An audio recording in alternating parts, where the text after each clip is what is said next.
इस वक्त की आम खबर, बीजेपी 190 अरकान असेंबली का टिकट काटने की तैयारी में है। मगरबी यूपी से लेकर मशरकी यूपी में सिटिंग विधायकों से अवाम नाराज है।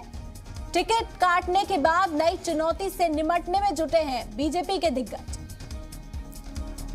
बड़ी खबर इस वक्त आपको बता रहे हैं, उत्तर प्रदेश सियासत से जुड़ी हुई बीजेपी 190 अरकान असेंबली का टिकट काटने की तैयारी में।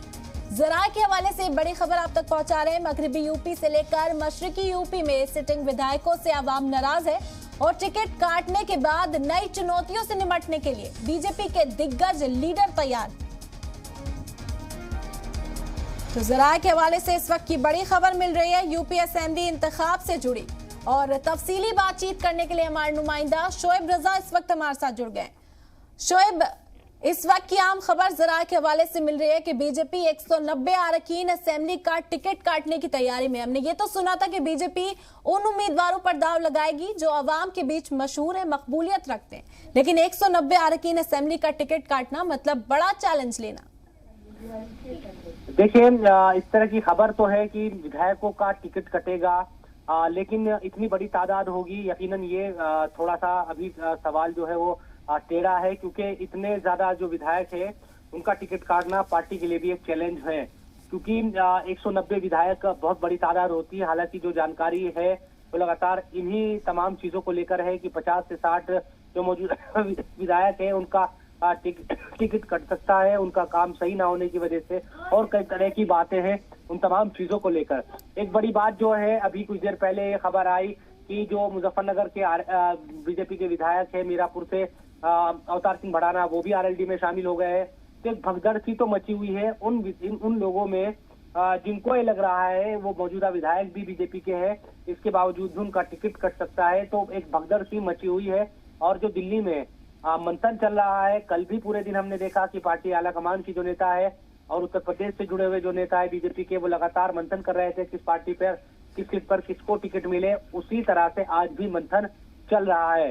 तो देखना यही होगा कि जो लगातार खबरें अलग अलग सोर्सेज से आ रही है, क्या तादाद वाकई इतनी ज्यादा हो सकती है कि वो 100 या उससे ज्यादा तक जो टिकट कटने वाले लोग हैं उनका टिकट कट सकता है क्या, या फिर तादाद कम होगी। ये बात तय है कि बीजेपी में बहुत बड़ी तादाद ऐसे विधायकों की होने वाली है जो विधायक भले रहे हो लेकिन 5 साल तक उनका कामकाज संतोषजनक नहीं रहा है, या फिर आवाम जो वहाँ की इलाके की आवाम है वो उनको देखना पसंद नहीं कर रही, इसलिए पार्टी वहाँ पर दूसरा उम्मीदवार उतारेगी, मौजूदा विधायकों का टिकट कटेगा।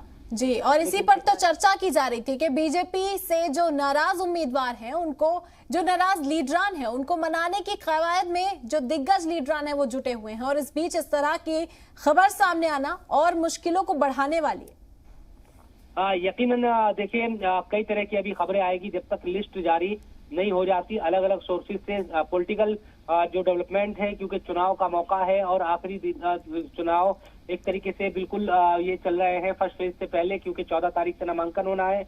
इस दरमियान उलटफेर होने की बड़ी संभावना रहती है। जब आचार संहिता लगती है उसके बाद लगातार नेता इधर से उधर जाते हैं, तमाम चीजें हम देखते हैं कि वो तो तमाम होती है, लेकिन जब पार्टियां लिस्ट जारी करते हैं तो एक एक चीज के कई दावेदार होते हैं। ये सब पार्टियों में होता है, एक ही दावेदार को टिकट मिलता है, बाकी के दावेदार अपनी कोई नाराजगी जताते हुए पार्टी में रहता है, कोई पार्टी छोड़ देता है। ये अमूमन हर चुनाव में होता है, हमेशा ये देखने को मिलता है।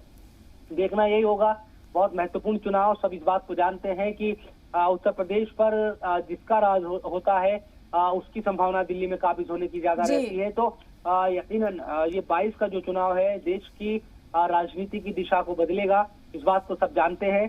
इसीलिए पूरी ताकत लगाए हुए है बीजेपी भी इस चुनाव में, और सत्ता में वापसी की कोशिश कर रही है। इसी तरह से समाजवादी पार्टी और दूसरे दल मिलकर भी ये कोशिश कर रहे हैं कि वो बीजेपी को रोके। देखना यही होगा कि बीजेपी किस हद तक अपने विधायकों का टिकट काटती है और नए उम्मीदवार उतारती है, और कितना ये प्रयोग सफल होता है और किस हद तक उसको कामयाबी मिलती है, या फिर जो विपक्ष है अखिलेश यादव या दूसरे तमाम जो दल मिलकर चुनाव लड़ रहे हैं उन तमाम लोगों को कितनी कामयाबी मिलती है और वो किस हद तक बीजेपी को रोक पाते हैं। जी बिल्कुल, अब देखना होगा कि क्या फैसला आता है बीजेपी की जानिब से। बहुत बहुत शुक्रिया शोएब, खास बातचीत हमारे साथ करने के लिए।